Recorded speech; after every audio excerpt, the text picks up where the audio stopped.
अस्सलाम वालेकुम dear students, आज हम क्लास 10th फिज़िक्स का एक और टॉपिक डिस्कस करेंगे। वो टॉपिक हमारे पास है wave characteristics.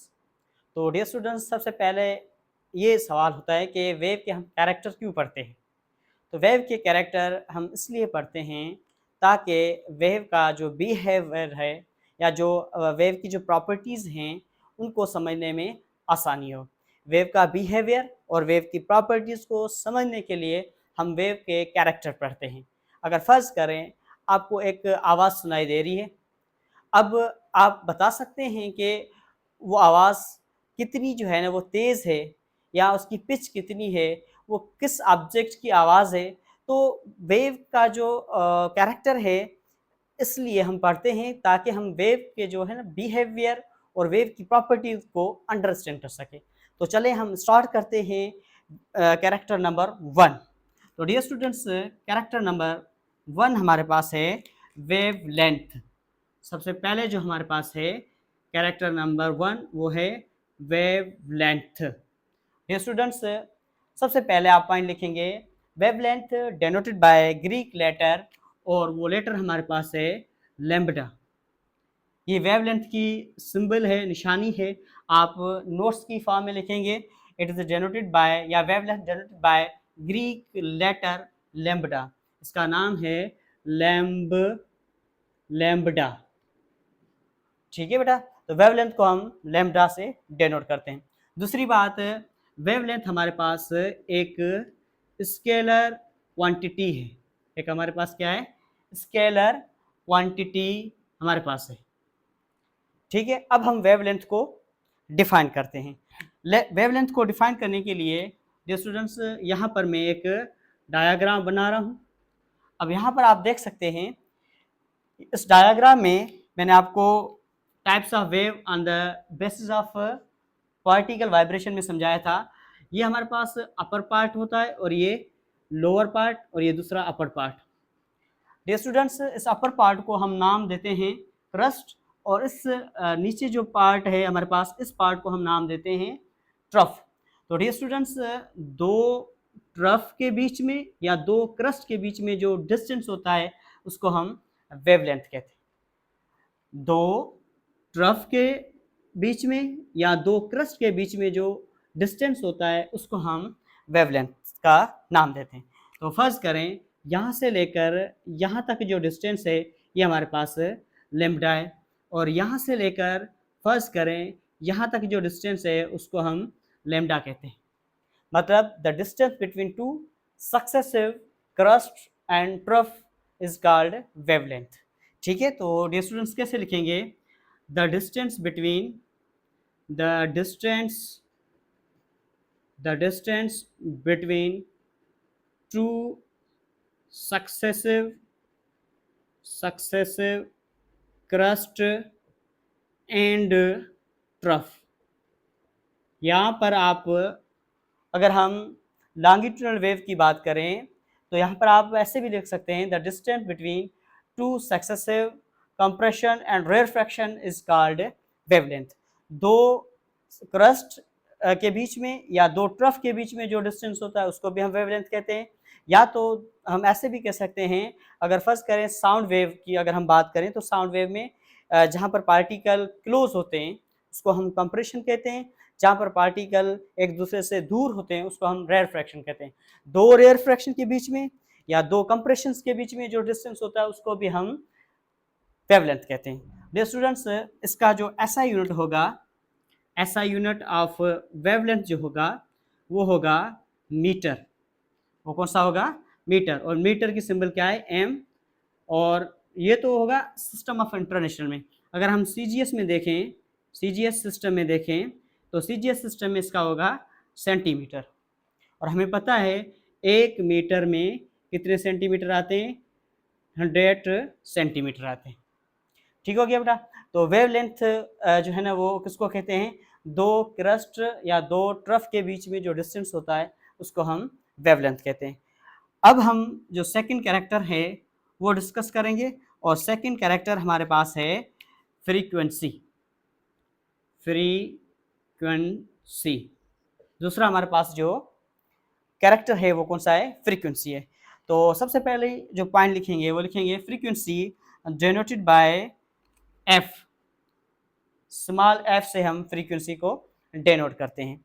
Dear students, frequency का मतलब क्या है? फ्रीक्वेंसी का मतलब है एक सेकेंड में नंबर ऑफ वेव जनरेट हो, कितनी वेव हो, 1 2 3 4, एक सेकेंड में नंबर ऑफ वेव जनरेट को हम क्या कहते हैं, फ्रीक्वेंसी ऑफ द वेव।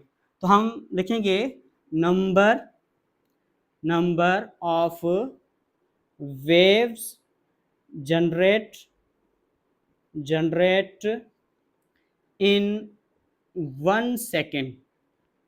एक सेकेंड में नंबर ऑफ वेव कितनी जनरेट होती हैं, जितनी भी जनरेट हो, लेकिन एक सेकेंड में, उसको हम कहते हैं ये फ्रीक्वेंसी ऑफ द वेव है। फर्ज करें यहाँ पर अगर हम इसकी बात करें, फर्ज करें इसमें जो है आपके पास ये एक सेकेंड में वेव जनरेट हुई है, 1 2 3 4, फर्ज करें 4 एक सेकेंड में जो है वेव जनरेट, तो हम इसको कहेंगे कि इसकी फ्रीक्वेंसी कितनी होगी। ठीक है, तो फ्रीक्वेंसी इसकी क्या होगी वो भी मैं आपको बता रहा हूँ। तो इसको हम बेटा कैसे लिखेंगे, number of wave generate in 1 second. तो frequency is equal to 1 number of waves generate in 1 second, number of waves generate in 1 second। तो यहाँ पर जो है 1 सेकेंड में, एक सेकेंड में कितनी वेव जनरेट होती है उसको हम नाम देते हैं फ्रीक्वेंसी का।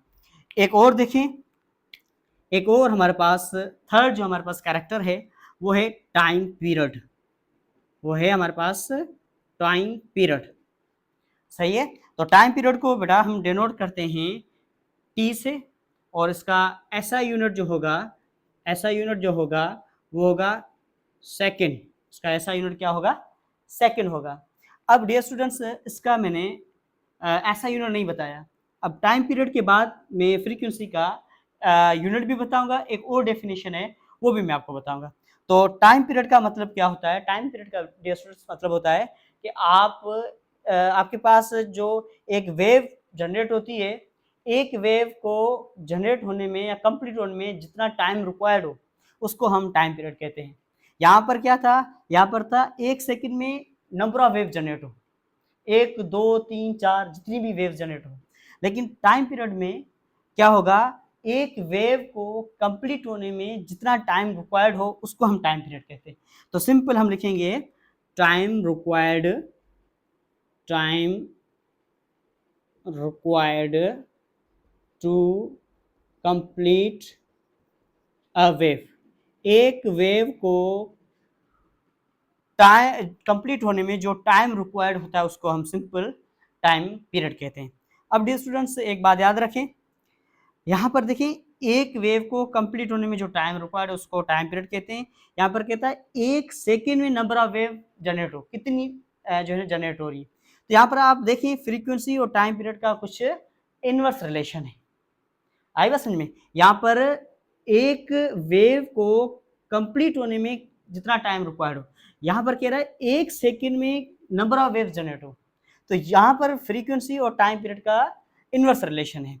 तो यहाँ पर टाइम पीरियड को आप ऐसे भी लिख सकते हैं, t is equal to 1/f, और फ्रीक्वेंसी को आप ऐसे डिफाइन कर सकते हैं, reciprocal of time period is called frequency. उसको हम नाम देते हैं किसका, फ्रीक्वेंसी का नाम देते हैं। अब यहाँ पर फ्रीक्वेंसी की अगर बात करें डियर स्टूडेंट्स, तो reciprocal of time period f is equal to 1/t। Reciprocal का मतलब ये होता है 1/t।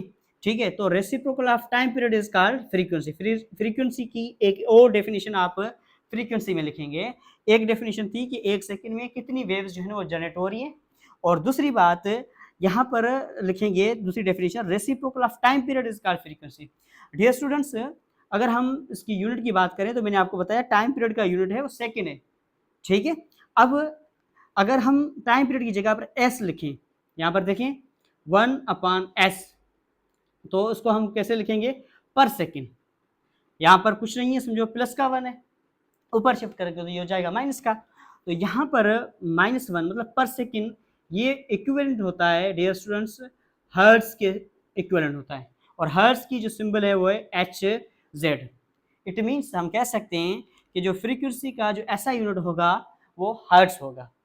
आई बात समझ में? तो आप अपने नोट्स में क्या लिखेंगे, the SI unit of frequency is hertz, और हर्ट्ज किसके इक्विवेलेंट होता है, पर सेकेंड के, पर सेकेंड इक्विवेलेंट हर्ट्ज। तो हम कह सकते हैं कि फ्रीक्वेंसी का जो यूनिट है SI यूनिट वो है हर्ट्ज। ठीक है, तो इनका इनवर्स रिलेशन होता है टाइम पीरियड और फ्रीक्वेंसी का। आई रिपीट अगेन, यहाँ पर बेटा 1 सेकेंड में कितनी वेव्स जनरेट होती हैं, और यहाँ पर एक वेव को कंप्लीट होने में कितना टाइम रिक्वायर्ड होता है। यहाँ पर टाइम आपके पास फिक्स है, यहाँ पर टाइम रिक्वायर्ड जितना भी टाइम लगे। ठीक है, यहाँ पर वेव एक है, यहाँ पर नंबर ऑफ वेव, यहाँ पर टाइम 1 सेकेंड, यहाँ पर फर्ज करें कितना टाइम लग सकता है। ठीक है, 1 सेकेंड, 2 सेकेंड, 4 सेकेंड। अब बेटा हम तीसरा जो है वो कैरेक्टर डिफाइन करेंगे, तीसरा नहीं, चौथा जो कैरेक्टर है वो हमारे पास है एम्पलीट्यूड। एम्पलीट्यूड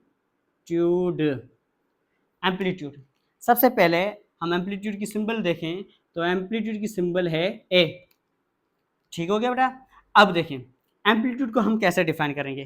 फर्स्ट करें एक वेव जनरेट हुई है अपनी मीन पोजीशन से, फर्स्ट करें एक्सट्रीम पोजीशन तक, यहाँ तक। ठीक है, ये इसकी मीन पोजीशन है, ये एक्सट्रीम पोजीशन है। अब डियर स्टूडेंट्स यहाँ से जो मीन पोजीशन है, मीन पोजीशन से जो मैक्सिमम इसने डिस्प्लेसमेंट कवर की उसको हम कहते हैं एम्पलीट्यूड। आएगा समझ में? तो हम कैसे लिखेंगे, हम लिखेंगे the maximum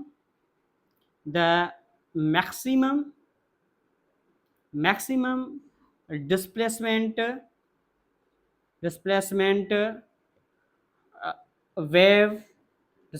wave covered from mean position। Dear students, यहाँ पर जो वेव डिस्प्लेसमेंट कवर करती है अपनी मीन पोजीशन से, मैक्सिमम डिस्प्लेसमेंट कवर करती है, तो हम कहेंगे वो उसका क्या होगा, उस वेव का एम्पलीट्यूड होगा। याद रखिएगा जितना एम्पलीट्यूड बढ़ा तो हम कहेंगे उतनी एनर्जी बढ़ी। ठीक है, और मैंने आपको फर्स्ट लेक्चर के अंदर बताया था कि एम्पलीट्यूड का जो रिलेशन है, या सिंपल हम कह सकते हैं कि जो एनर्जी है वो बेसिकली क्या करती है, वो एनर्जी को कैरी करती है, वो मैटर कैरी नहीं करती। तो हम यहाँ पर कह सकते हैं कि जितना एम्पलीट्यूड बढ़ा उतना हम कह सकते हैं उतनी जो है एनर्जी भी ज़्यादा होगी। तो हम ऐसे लिख सकते हैं एनर्जी जो है वो डायरेक्टली प्रोपोर्शनल है किसके, एम्पलीट्यूड की। अगर हम साउंड वेव की बात करें तो साउंड वेव में जितना एम्पलीट्यूड ज़्यादा होगा तो हम कहेंगे साउंड एनर्जी, मतलब एनर्जी ज़्यादा जो है ना वो प्रोड्यूस हो रही है। तो एनर्जी का और एम्पलीट्यूड का डायरेक्ट रिलेशन है, energy is directly proportional to the amplitude. और डियर स्टूडेंट्स इसका जो ऐसा यूनिट होगा, ऐसा यूनिट ऑफ एम्पलीट्यूड, वो भी यहाँ पर क्या होगा, मीटर। क्यों? क्योंकि ये बेसिकली क्या है, डिस्प्लेसमेंट है, और ये भी हमने बताया था वेवलेंथ जो है वो डिस्टेंस है, डिस्टेंस और डिस्प्लेसमेंट दोनों का जो यूनिट है वो मीटर है। ठीक है, तो इसका ऐसा यूनिट क्या होगा, मीटर होगा। नंबर 5 पे डियर स्टूडेंट्स आपके पास जो कैरेक्टर है वो है वेव स्पीड। हमारे पास जो 5th कैरेक्टर है वो है wave speed. Dear students wave speed को हम डिनोट करते हैं v से। क्लास 9th में आपने स्पीड को कैसे डिफाइन किया था, आपने स्पीड को डिफाइन किया था distance divided by time is called speed. आपने स्पीड को क्लास 9th में ऐसे डिफाइन किया था, लेकिन यहाँ पर वेव स्पीड है। वेव स्पीड को आप कैसे डिफाइन करेंगे, हम लिखेंगे distance covered by a wave in 1 second. एक सेकेंड में जो वेव डिस्टेंस कवर करती है उसको हम कहते हैं वेव स्पीड। डियर स्टूडेंट्स अब हम कैसे लिखेंगे वेव स्पीड को, हम कैसे लिखेंगे, देखें यहाँ पर हम डियर स्टूडेंट्स लिखेंगे wave speed is equal to distance divided by time. ठीक हो गया। अब यहाँ पर डिस्टेंस को सा लेंगे। डियर स्टूडेंट्स, वेव स्पीड को डिनोट करते हैं v से, सही है, और डिस्टेंस यहाँ पर हम लीनियर डिस्टेंस लेंगे वेवलेंथ, और वेवलेंथ की निशानी क्या है, लेमडा। सिंपल हम यहाँ पर पहले वेवलेंथ लिखते हैं, वेवलेंथ डिवाइडेड बाय, अब हम लिखेंगे टाइम। अब एक वेव को कंप्लीट होने में जो टाइम रिक्वायर्ड होता है उसको हम क्या कहते हैं, टाइम पीरियड। तो टाइम की जगह पर हम टाइम पीरियड लिखेंगे, तो यहाँ पर हम लिखेंगे टाइम पीरियड। ठीक हो गया बेटा। अब देखिए v is equal to wavelength की सिंबल क्या है, लेम्बडा, और टाइम पीरियड की सिंबल क्या है, कैपिटल टी। ठीक हो गया। अब अगर हम इसकी यूनिट की बात करें तो यूनिट होगा किसका, वेव स्पीड का। यूनिट की बात करें तो वेवलेंथ का यूनिट क्या था, मीटर, यहाँ पर लिखेंगे मीटर। पर टाइम पीरियड का यूनिट क्या था हमारे पास, सेकंड, तो यहाँ पर हम लिखेंगे सेकंड। तो मीटर पर सेकंड जो है वो ऐसा यूनिट है किसका, वेव स्पीड का। डियर स्टूडेंट्स, अब देखें wavelength divided by time period is equal to wave speed. ये तो हमारे पास एक फार्मूला है, जो कि हमारे पास फार्मूला है v is equal to lambda upon T. Dear students, अब देखें हमने ये पढ़ा है कि जो रेसिप्रोकल होता है किसका, टाइम पीरियड का, उसको हम फ्रीक्वेंसी कहते हैं। यानी फ्रीक्वेंसी को हम ऐसे लिख सकते हैं, frequency is equal to 1/t। तो यहाँ पर फ्रीक्वेंसी जो है वो रेसिप्रोकल है किसकी, टाइम पीरियड की। ठीक है, तो इस रिलेशन को मैं ऐसे लिख सकता हूँ, तो ये हो जाएगा लेमडा मल्टीप्लाई 1/t। इसको ऐसे लिख सकते हैं, लेमडा को मैंने पहले लिखा और 1/t को मैंने पहले लिखा। अब 1/t देखिए बेटा, 1/t किसके बराबर है, f के। तो 1/t की जगह पर हम क्या लिखेंगे, f लिखेंगे। तो ये फार्मूला बनेगा v is equal to lambda रखेंगे सेम, 1/t की जगह पर क्या लिखेंगे, f लिखेंगे, तो ये हो जाएगा f। इस फार्मूले की मदद से आप वेव वेलोसिटी की स्पीड को फाइंड कर सकते हैं। तो ये फार्मूला तब आप लगा सकते हैं जब आपके पास वेवलेंथ गिवन हो और फ्रीक्वेंसी गिवन हो, वेव स्पीड पूछे आपसे। ठीक है, यहाँ से आप दो और फार्मूले ड्राइव कर सकते हैं, लेमडा के लिए और एफ के लिए। लेमडा के लिए तो एफ यहाँ पर मल्टीप्लाई, यहाँ के क्या होगा, डिवाइड, तो ये v upon F is equal to lambda. ये फार्मूला नंबर सेकंड। अगर हम एफ के लिए देखें, रीअरेंज करें, तो v अपान एफ के लिए रीअरेंज करें तो लेमडा यहाँ पर मल्टीप्लाई और यहाँ के क्या करेगा, divide is equal to F. ये आपके पास है फ्रीक्वेंसी के लिए फार्मूला। अगर आपसे वेव स्पीड पूछे तो ये वाला फार्मूला, अगर आपसे लेमडा पूछे, वेवलेंथ पूछे तो ये वाला फार्मूला, अगर आपसे फ्रीक्वेंसी पूछे तो ये वाला फार्मूला। और डियर स्टूडेंट्स, याद रखें ये जो आपके पास फार्मूले हैं बहुत ही इंपॉर्टेंट है न्यूमेरिकल के हवाले से।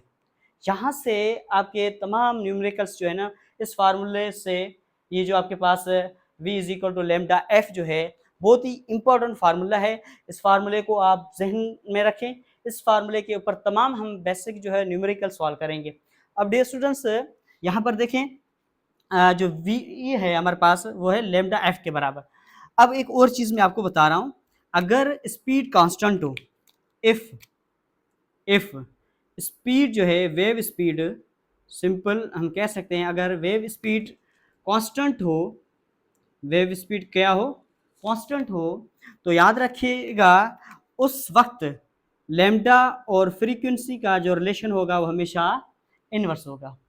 अगर स्पीड आपके पास कांस्टेंट है तो वेवलेंथ और फ्रीक्वेंसी का जो रिलेशन होगा वो हमेशा इनवर्स रिलेशन में होंगे। कैसे, देखिए मैं कह रहा हूँ हमारे पास दो वेव्स हैं, हमारे पास दो वेव्स हैं, इनको कंप्लीट होने में, इस वेव को कंप्लीट होने में 1 सेकेंड लगा है, 1 सेकेंड, और दोनों की स्पीड कांस्टेंट है। ठीक है, अब यहाँ पर देखें टाइम भी सेम है और स्पीड भी कांस्टेंट है। तो यहाँ पर बेटा, यहाँ पर आप देखें अगर टाइम सेम है, उसको भी जो है ना जनरेट होने में, प्रोड्यूस होने में 1 सेकेंड लगा, इसको भी जनरेट होने में 1 सेकेंड लगा। यहाँ पर आप देखिए इसका जो वेवलेंथ है, इसकी जो वेवलेंथ है, या यहाँ पर अगर देखिए इसकी वेवलेंथ देखिए, ये वेवलेंथ नंबर 2। अब मुझे ये बताएं, सबसे पहले अगर हम बात करें फ्रीक्वेंसी की, तो 1 2 3, 1 2 फर्ज करें, यहाँ पर इसकी जो वेव की जो फ्रीक्वेंसी है वो है 2 हर्ट्ज और इसकी फ्रीक्वेंसी है 3 हर्ट्ज। क्योंकि 1 सेकंड में यहाँ पर 3 वेव जनरेट हुई, यहाँ पर 1 सेकंड में 2 वेव जनरेट हुई। तो हम कह सकते हैं इसकी फ्रीक्वेंसी 2 हर्ट्ज है, इसकी फ्रीक्वेंसी 3 हर्ट्ज है। अब सवाल ये है कि ये अगर टाइम का आपके पास सेम है और स्पीड कांस्टेंट है, तो ये फ्रीक्वेंसी और वेवलेंथ का कैसे जो है ना वो इनवर्स रिलेशन है। तो यहाँ पर डियर स्टूडेंट्स आप देखें, फ्रीक्वेंसी इसकी ज़्यादा है और इसकी कम है, ठीक है। अगर हम वेवलेंथ की बात करें, इट मीन्स यहाँ पर देखिए बेटा, आसान लफ्ज़ों में अगर हम फ्रीक्वेंसी को बढ़ाएंगे तो वेवलेंथ कम होगी, अगर हम फ्रीक्वेंसी को कम करेंगे तो वेवलेंथ क्या होगी, बढ़ेगी। अब यहाँ पर फ्रीक्वेंसी इसकी ज़्यादा है, आप इसको मान लें ये ए वेव है, इसको मान लें ये बी वेव है, इसकी फ्रीक्वेंसी ज़्यादा है, इसकी फ्रीक्वेंसी कम है। तो यहाँ पर इसकी फ्रीक्वेंसी ज़्यादा है तो इसकी वेवलेंथ कम होनी चाहिए, इसकी फ्रीक्वेंसी कम है तो इसकी वेवलेंथ ज़्यादा होनी चाहिए। यहाँ पर आप देखें ये लैम्डा इस लैम्डा से बड़ा है, तो हम लिखेंगे लैम्डा 1 जो है वो ग्रेटर है लैम्डा 2 से। देखिए यहाँ पर वेवलेंथ जो है ना वो कम है, शॉर्ट है, यहाँ पर वेवलेंथ ज़्यादा है। क्यों? क्योंकि इसकी फ्रीक्वेंसी ज़्यादा है। तो हम कह सकते हैं अगर हम इसका नाम मैंने रखा है लैम्डा 1, तो इसकी फ्रीक्वेंसी भी 1 होगी, इसका लैम्डा 2 तो इसकी फ्रीक्वेंसी 2। तो यहाँ पर फ्रीक्वेंसी जो 2 है वो ग्रेटर होगी फ्रीक्वेंसी 1 से। आई बात समझ में? तो जितनी आपके पास वेवलेंथ ज़्यादा एट कांस्टेंट वेव स्पीड, उतनी आपके पास फ्रीक्वेंसी कम, जितनी वेवलेंथ कम उतनी फ्रीक्वेंसी ज़्यादा। तो याद रखिएगा, वेव स्पीड अगर कांस्टेंट हो तो फ्रीक्वेंसी और लैम्डा का इनवर्स रिलेशन होगा। तो डियर स्टूडेंट्स, ये थे हमारे पास कैरेक्टर किसके, वेव के। उम्मीद है ये चीज़ें आपको इजीली आसानी से समझ में आ गई होगी। इंशाल्लाह मिलेंगे नेक्स्ट वीडियो में। अगर ये वीडियो आपको अच्छी लगी तो काइंडली वीडियो को लाइक करें, शेयर करें और कमेंट ज़रूर करें। अगर आपको कोई भी टॉपिक मुश्किल लग रहा है तो कमेंट सेक्शन में मुझे बताएं, मैं आपके लिए वो टॉपिक अपलोड करूँगा। इंशाल्लाह मिलेंगे नेक्स्ट वीडियो में, तब तक के लिए अपना ख्याल रखिएगा। खुदा हाफिज़।